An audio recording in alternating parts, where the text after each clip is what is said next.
And we're on. All right. What is up, beautiful people? It's Wolfbrother Methos. And I am Freak. And I am a wargamer. It's like an AA meeting. Sorry. Hi, Freak. Guys, this is a response video, of course, to the Wargamer Viking who started this challenge is going around, and it's just Wargamers tagging other Wargamers. It's always starting stuff, that one.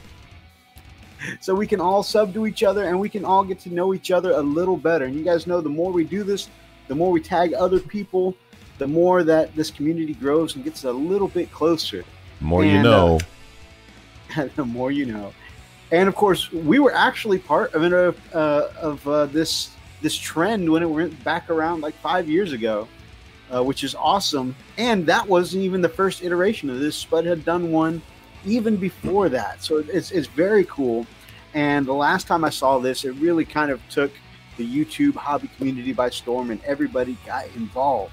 We did a video ourselves, like I said, a response to this way back when, which you'll see, you know, kind of up in the corner there. And if you guys are into some really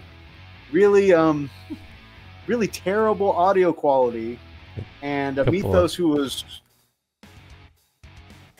different back then, you guys are gonna. We were younger then.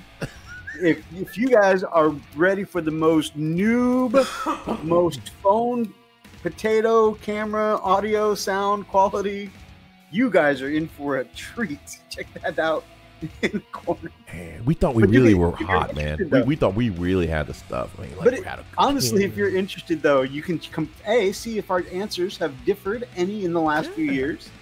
And you can also see how far we've come. Because when I went back and looked up the video tonight, I was like, damn, we have come a long ways. We don't sound like we're at the bottom of a beer can anymore. Right. And I mean that literally, not figuratively. Yeah. I mean, it was such a tinny sound back then. It was awful. It was rough. Absolutely. We struggled. But it was great because we got to be part of the community by being part of this I Am a Wargamer challenge back then. And here we are doing it again.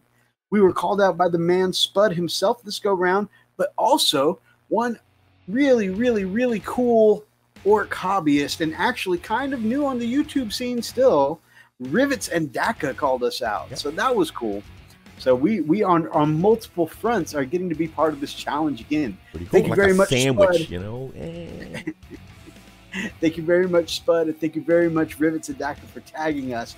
If you guys have not checked out Rivets and Dakka, go check him out. And if you guys have not checked out Chilling Wargamers, home of both Elsta Nation and the Wargamer Viking, go check out Chilling Wargamers. Send them a lot of love from the Methos and Freako.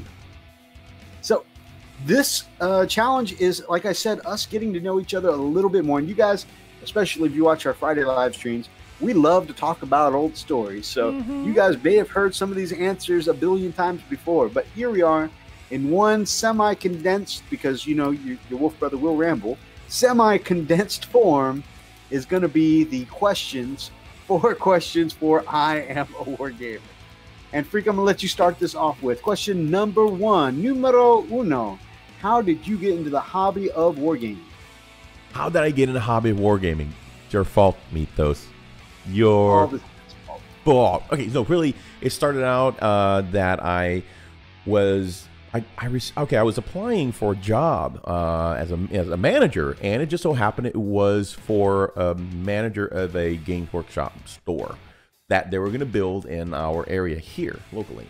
Very close too. It came down to him and one other person. Yeah. It was pretty tight. And so, you know, I was like, Warhammer. Where have I heard this Warhammer? Have you heard? Hey, you heard of me? Methos. I know I haven't talked to you in about 2 years. You play Warhammer, right? Yeah. Oh, do I? So, like, well, maybe you can share with me your knowledge of this Warhammer. He did. 4 hours later, so the Emperor created these 20 sons. 20 sons each. I'm pretty sure he had me on mute a couple times. It's okay. Yeah, so I mean, I I got through three or four interviews, but at the end I never got chosen. But I'm okay with it. I still was playing the game. You know, it was like, I like this game. Me likey here. So since then we've been pretty much, you know, constantly at this. What about you, Methos? What got you in? Yeah. What got me in? So I've always been kind of into tabletop adjacent.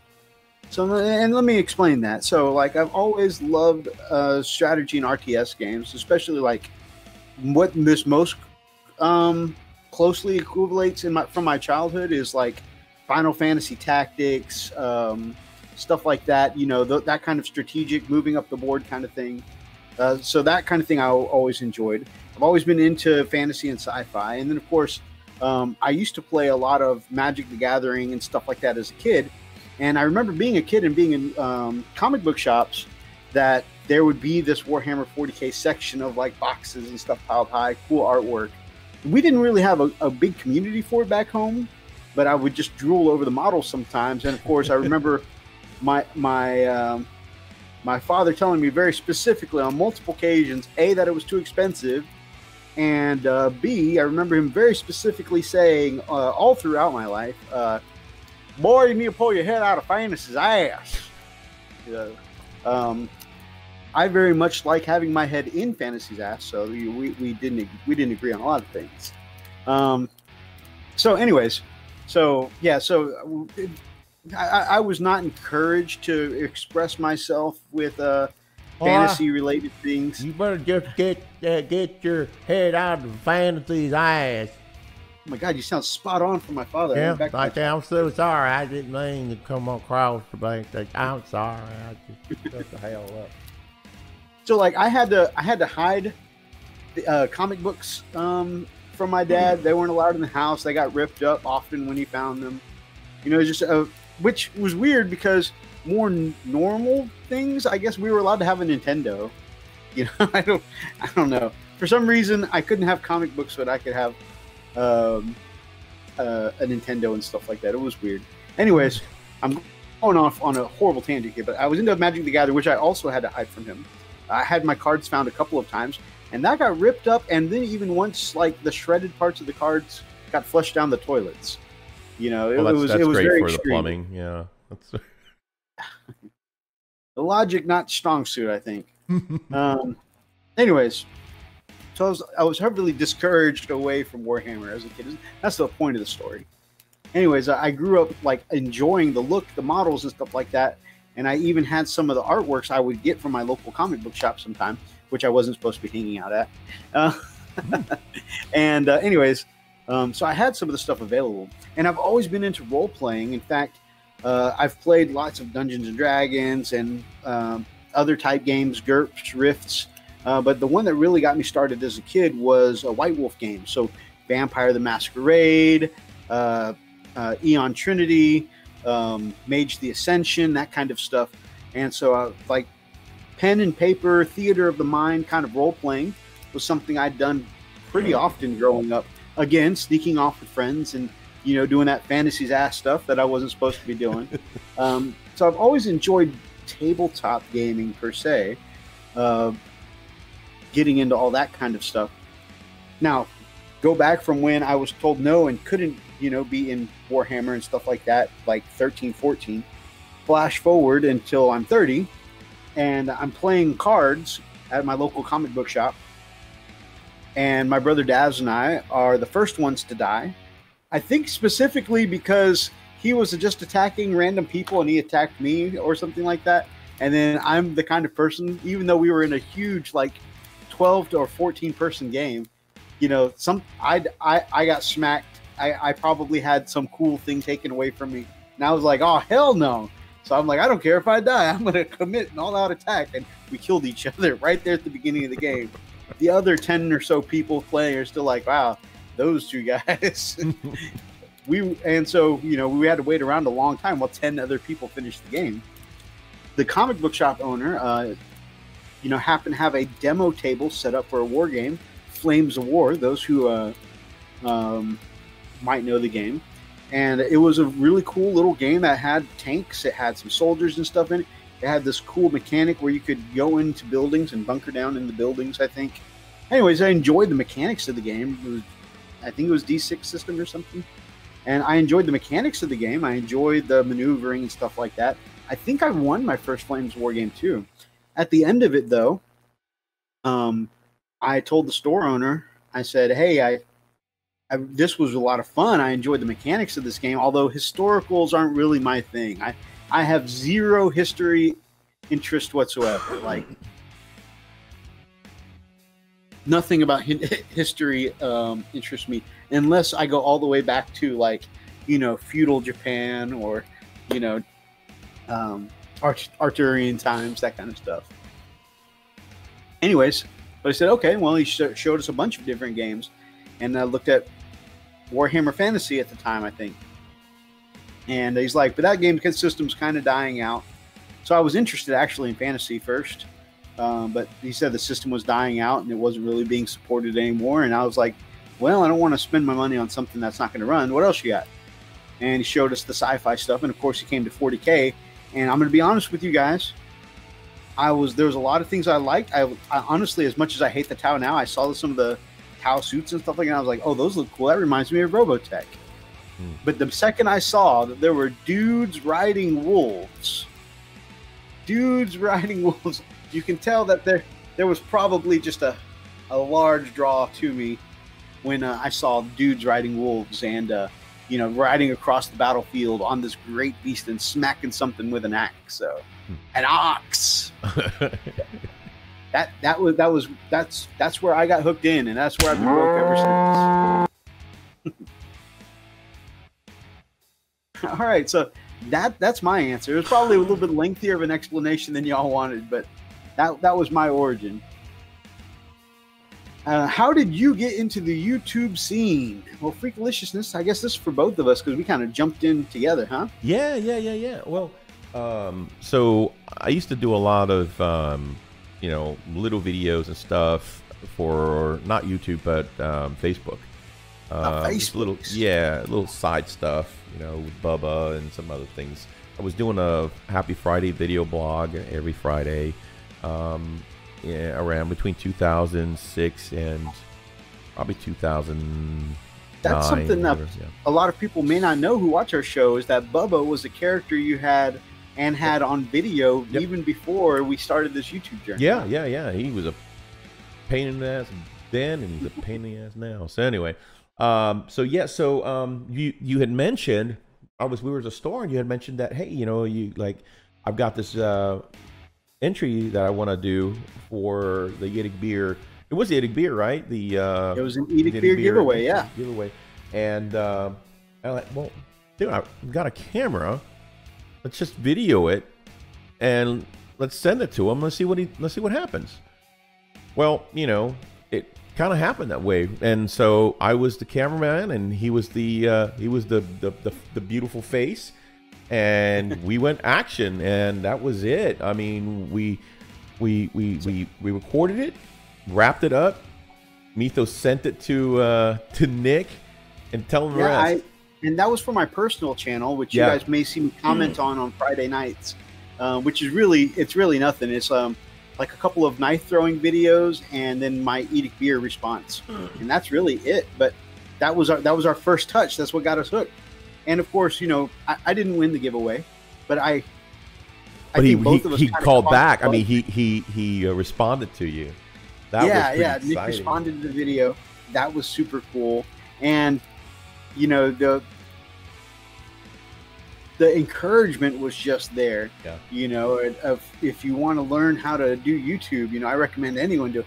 And I have to say, a lot of videos that we were watching made them look very accessible at the time. And of course, you guys know how it is. You know, you start off with some simple videos of showing off your models, and there were plenty of YouTubers around back then who were simply doing, you know, with their phone camera down, hey guys, this is what I painted this week. And we were like, you know, after doing that first one for the giveaway video, Freaky and I started talking about, like, dude, I think we can do this. Like, we could get on the YouTubes. Exactly. Yeah. Do you think from those first, oh my God, those first videos were so bad, sound quality, cringeworthy for sure. So after that, when we started talking about we think we can do this, about a week or so later, there was a painting competition at our local store, and Freak and I both entered. We got to the store about an hour early, and we'd been talking about it for a week or two since then. Like, dude, I think we can do this. You know, what do you think we should do? And we started talking about, like, okay, you know, he knows a little something about film editing, and, you know, he's got a camera, and of course, we were talking about how both of us have some experience. You know, he has experience performing as a Facebook personality, and of course he's a musician, so he's used to performing. And I was like, well, I do public speaking, I've got a little experience there. And we were like talking about how we could mash those skills together. And back then we started with lists, like outlines of what we were going to talk about. And so we were like, okay, we have these entries we want to do for Facebook. And then I don't know why, but for some reason we only ended up filming my entry to the painting competition that day. We had a badass land speeder storm. I don't know why we didn't film both of them. I think we were just so caught up in this is our first video. I'm pretty sure that's what happened. And we recorded it, and again, it's not good quality. The sound is not there, but I made this little diorama of 3 Imperial Guardsmen riding on some things that look like velociraptors. Yeah. And I even got a little speaker from a Build-A-Bear, so that way when you pressed it down, it would say clever girl, because it's 3 of the Velociraptor Guardsmen and bearing down on 1 Chaos Cultist. So it was a fun project. That was it. That was our first Frost and Fist video. And after that, we were like, we got to do real videos now. So that's when we got the scripts. We got the we had the little table with our microphone. Yeah. I don't know why we bothered with the microphone. That sounded so right. We were convinced, though, it was helping. We kept doing all kinds of stuff. We had giant pieces of cardboard. To help blankets to dampen the sound. Blankets. We both came in, like, at one point the store owner had to tell us to slow down because we were coming in with just boxes like blankets. We were moving in. Recording equipment and you know, all this we would do, and the boards didn't help, the blankets didn't help, although we were looking up, like, you know, quick hacks every week. You know, none of the stuff helped. It was bad sound quality, but it was cool. We were doing mostly like a variety topic show at first, and I don't know, it was just the two of us sitting at a desk, and we would read this topic and we would go back and forth with little quips, and that was it. We would talk about it, but we were, remember there were some times we were like stripping, getting in on the cheap. Yeah. Remember the first ones though that were almost too serious, and then you know, it was like we realized why are we talking like this? What the hell's wrong with it? Well, I feel like an announcer today in today's news. Warhammer. When you identified we're being a little too serious, you started making it your mission to try and break me on camera. Yeah. And I would do my best to hold the serious face and continue the topic while you would try and break me. Right. Well, it was funny because when it first happened, I would say something and immediately it would trigger and you start cracking up laughing, right? And you lose it. You know, you would lose your train, you fall off the wagon, you know, and get derailed. I'm like, oh yeah, this is fun. We can do this, you know, and we got a lot of good responses for it, you know, and then finally we realized, you know, this is how we are in real life, you know, and so Methos just got good. This is how good Methos can tone out a disaster. I think he can do it. He can do it if he can tone me out, ignore me, because now we do it. I'll say something. He's like, damn, I didn't get him. He's still going. Now, the next question is, where would you like to see your channel go in the next 5 years, Freak? Wow, 5 years, dude. I got to go back and listen to what we said 5 years ago. Oh, wow. You know what? It is time to check in on that. Yeah. You know what? I may actually insert right here what the answer was 5 years ago. That would be cool. Yeah, and that moves us to the next question. Is what do you see this channel in 5 years? In 5 years? That's a while. That's a while. And because I am dreaming big, I'm hoping that we've got a good step in that direction, you know, that we're heading towards making it big in 5 years. Yeah. I mean, we want to be like Nick at Nick Beers when we grow up. So that's what we said 5 years ago, Freak. We want to be like Nick. Want to be like Nick when we grow up. There. Yep. We did not get there. No. And of course, I'm sure everybody knows the Nick we're referencing is Edict Beer 40K. Edict Beer is still a massive inspiration and leader of this community. Yes. We ain't there.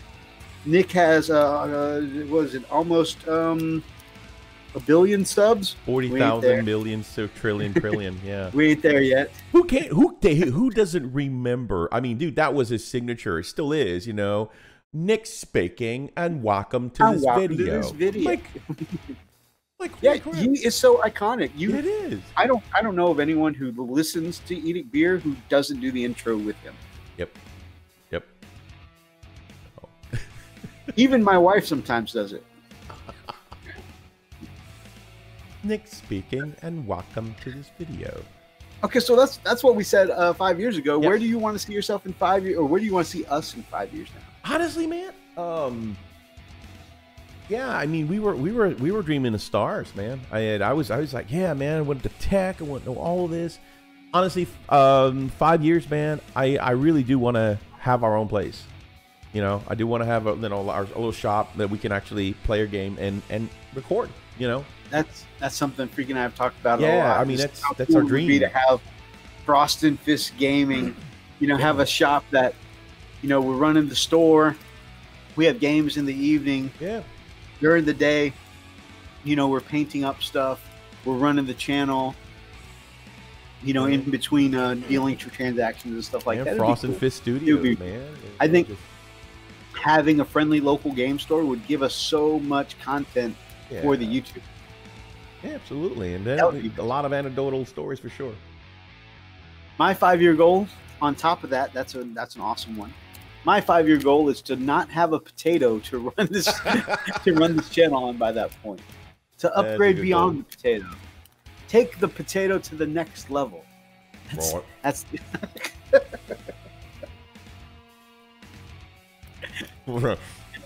Oh, sorry, mate. You were talking about potato. Right. Continue then. But in all seriousness, dude, I love the direction we've specialized in over the last 5 years, and how we've become very community focused. Right. And that I want to do that more. You know, I want to take that to the next level. I want to keep being more involved with other hobbyists and YouTubers. I think that'll be. It's taken us about 2 years to find our niche. You know, to find our nice our. Yeah, I mean, we started what, January last year doing the. It's going on 2 years. No, it's about two. The live stream's 2 years. You think? It's going on 2 years. Yeah, I'll have to look and see. I think it's close to 2 years. In any case, and you know, I still like our pre-recorded stuff. Oh yeah, but it doesn't feel. I mean, it doesn't. This definitely feels like our niche. What we do now, right? Because we do a lot of communication, a lot of interaction. You know, not just with each other, but also with, you know, people in our live chat and, you know, the community in general. You know, like even as much as the art of the week. You know, that's the kind of stuff that we do. That's my favorite thing, and the fact that we work with so many hobby personalities on our live shows. You know, it's so cool. The fact that we interact and engage with the chat out there. I love what we do now. Yeah. I want to do that more. All right, so that's our game plan, guys. That's our next 5 years. What advice could we give to someone just starting in the YouTube side of the hobby, Freak? Wow. Don't do it if you're wanting to get big, or if you're just starstruck. And I'm saying this cautiously because you may get disappointed very, very quickly. There is a lot of competition out there, guys. YouTube is cutthroat in so many ways. But honestly, if you enjoy what you do, if you're having fun, and you're maybe a little more knowledgeable than me, do it. Have fun, you know. Meaning even the if game. you're not knowledgeable, I mean, Well, yeah, it's just get into it, have fun with it. And that's just it. If you enjoy what you do, there's so many people that just get in to share their hobby, and I absolutely love that. Yeah, I mean, even as like when we first started, remember we did a panoramic of our army laid out on a table. That's my army, and this is his army. Ta-da! You know, and we're like, hey, guess what we did, y'all? We just broadcasted our freaking whole army in YouTube. Yeah, it's really awesome, guys. Yeah. I just absolutely love what we do. But you know what? If you do that, ask questions. You know, reach out to people that are doing it, that are successful. You know, or at least going in that direction, and you know, try to. The community is good enough. They're gonna share their information with you. They're gonna share a lot of the tips, a lot of things. Cause we've been through a lot, and we're not very big. You know, I mean, I'm a big boy, but our channel's not very big. We're small fish, but man, honestly, for small fish, we've gotten to do some very cool things.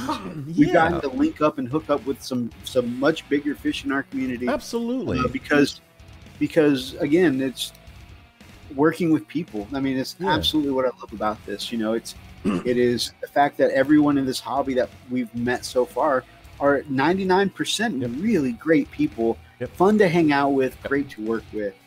You know, and that celebrating community, I think, is the best part of it. Love it, man. Love it. Now, you know what? 5 years from now, I want to keep doing the same thing. Honestly, I've got 2 more pieces of advice to tack onto that because I love that answer, and that's actually one of the first thing I would start with. The next one I would say is personality is big, right? And the way I heard it phrased most frequently, and I feel like most aptly, is be you. But be you 110%, right? Yep, that's good. Amp up the personality a little bit. And I say all the time, in fact, I was just joking, Brother Spud, again, I love Chilling Wargamers live streams, and he was done painting for the moment, and he was still, because he was engaged with the chat and reading comments and responding to things, he was just kind of tidying up his desk while, you know, finishing up the conversation. And he made a joke about himself. He's like, yep, that's why people come to my channels, to watch me clean my desk. And I honestly, and I'm not butt kissing. I really and honestly, truly mean this. If you have a fun personality to be around, not just, I mean, we obviously, but I feel like people in general will come to watch you paint your figures, will come to watch you tidy up your desk. Hell, if you're giving yourself, you know, if you're cleaning your toenails and giving yourself a pedicure on stream, if you've got the personality to sell it, right? I think it's all about the personality you put into it. If you're a fun person to be around, people will still watch. I'm not recommending, by the way, that y'all go try and get a bunch of war gamers to watch some pedicure channels. That's not what I'm saying. Weird. What I'm saying is that I don't even know if pedicure channel is a thing. Honestly, I'm just making up things on the spot here. I'm really good at that, by the way. Can you imagine people watching YouTube like, oh, wargaming and pedicure. Most people, I feel like, don't watch for just a specific topic. Right. Most people will watch also for the personality behind the topic, right?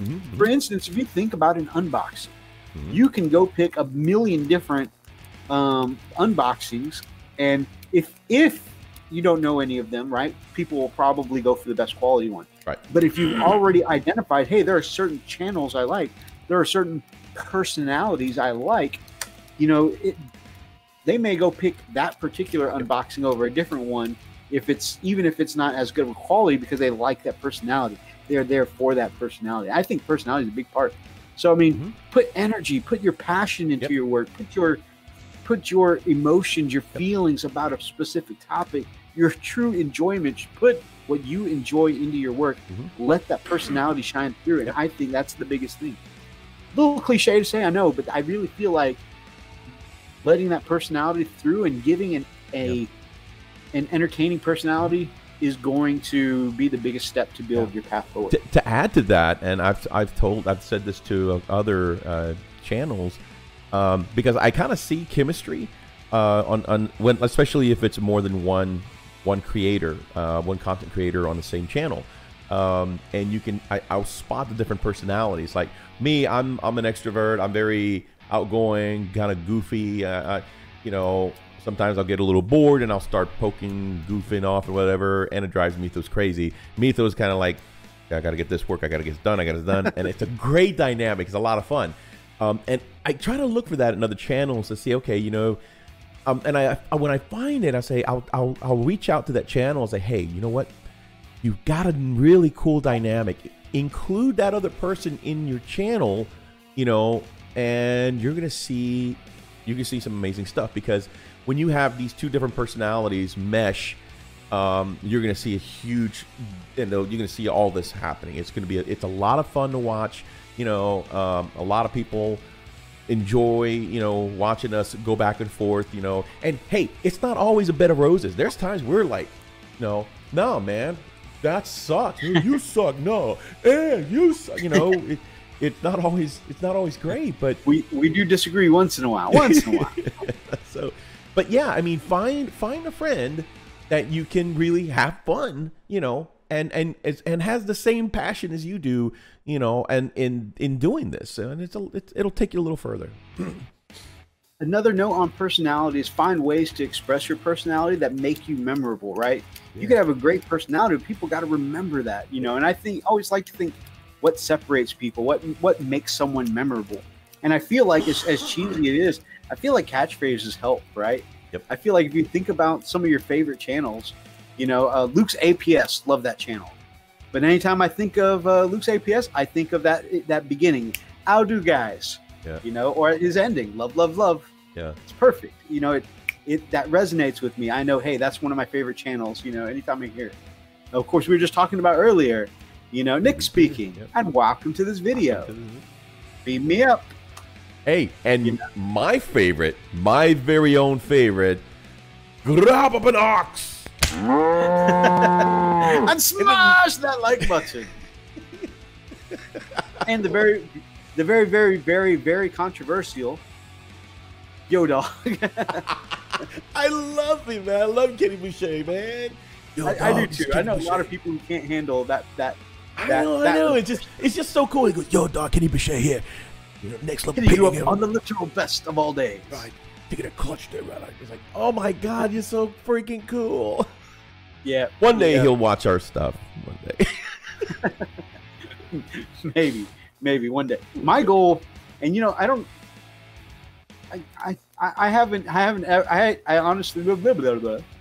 I haven't gotten to the point where I'm like, maybe Senpai will notice me yet. But one day, I just want to be able to paint like Kenny. One day, if I can get my airbrush skills like Kenny, I think that might be the artist I want to try and emulate the most. You know? Yeah, dude, I'm serious. I mean, exactly, because I watch a lot of this work, and I'm like, wouldn't it be so cool, right? If like you paint something, you put it on Instagram, and you get a big like from Kenny Boucher, which.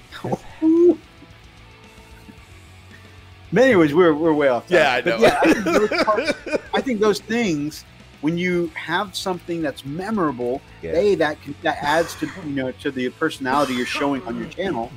But things like that also make you memorable. Yep. And I always equate it. And of course, I took a couple courses in advertising. I think if I had actually gotten a chance to finish college, you know, advertising might have been the way I went. But you know, the branding is always a huge thing that interests me.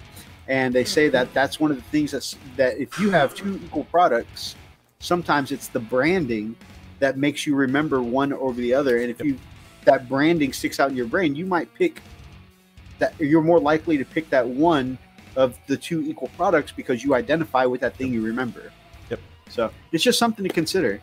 That's why a lot of channels do and probably not as bad as we do, but a lot of channels do the spam their logo everywhere.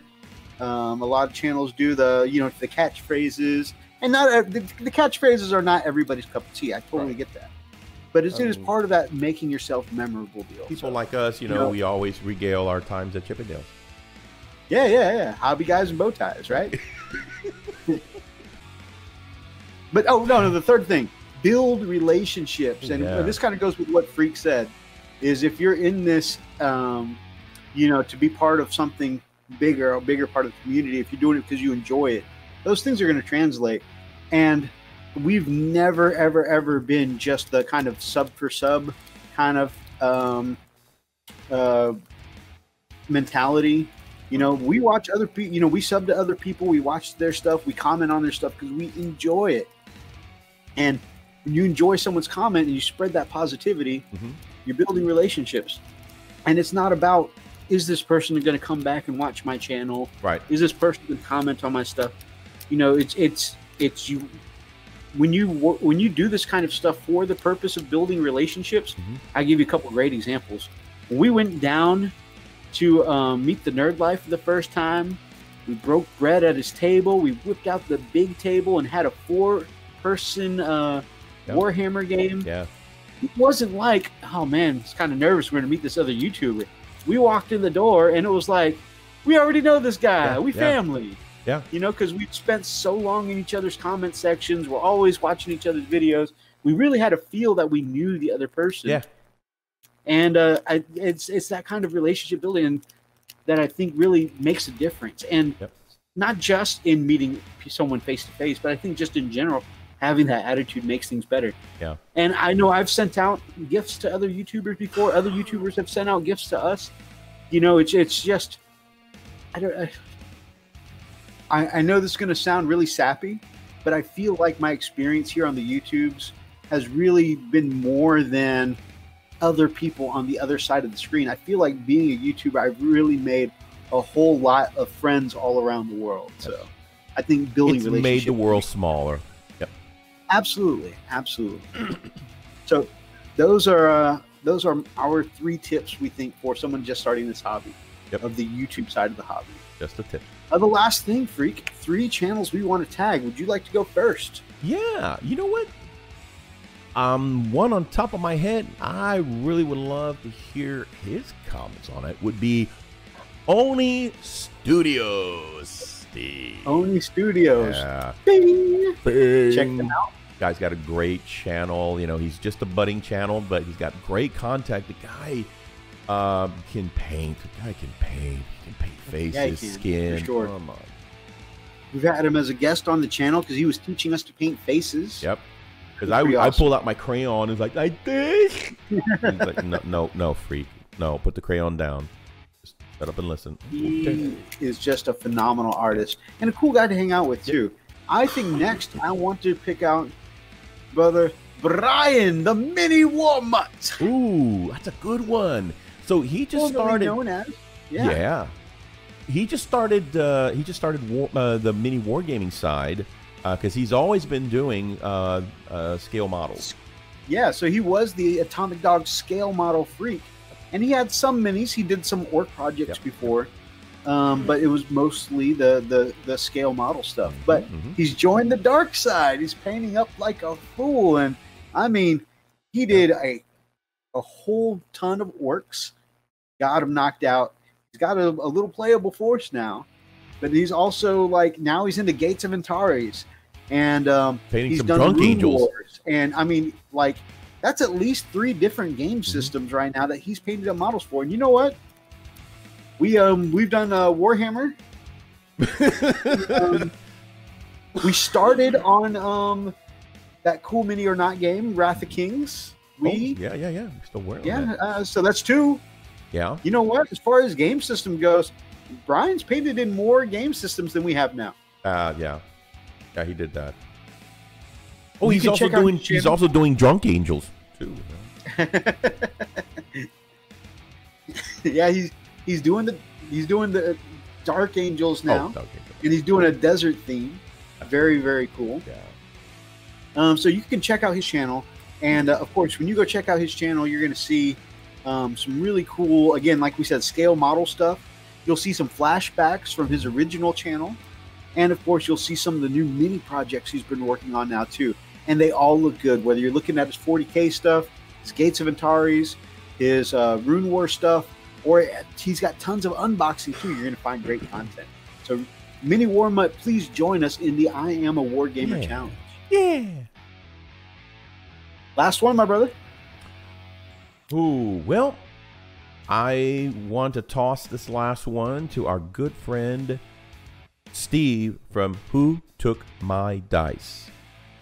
Who took my dice? Who took my? I remember when I first referencing him on the very beginning of our and I hope that he finds out who took his dice. Like, what the hell was I saying? What? Oh man, you know, and I'm really surprised that you were like that, because if we look at our current content now, it is definitely not like us to overuse the same joke over and over again. Right? Yeah, I know, right? Oh, can't even get through that with a straight face. So, guys, those are our 3 channels. Please go check out all their channels. Please go check out the 2 channels that tagged us, yes. Rivets and Dakka, yep. and the Chilling Wargamers. And definitely feel free to get involved in this I Am a Wargamer challenge. Yep. Guys, if you enjoyed a little video responses like this, or any of our other content, please make sure that you grab up an ox and smash that like button in the name of the Emperor. And drop us some comments down below. Feel free to answer any of the 4 questions that we answered today with some of your own questions. And if you guys are not yet subscribed to the channel, then that guy and this guy would love to have you as part of the pack here on the Frost and Fist. Until next time, guys. Stay frosty.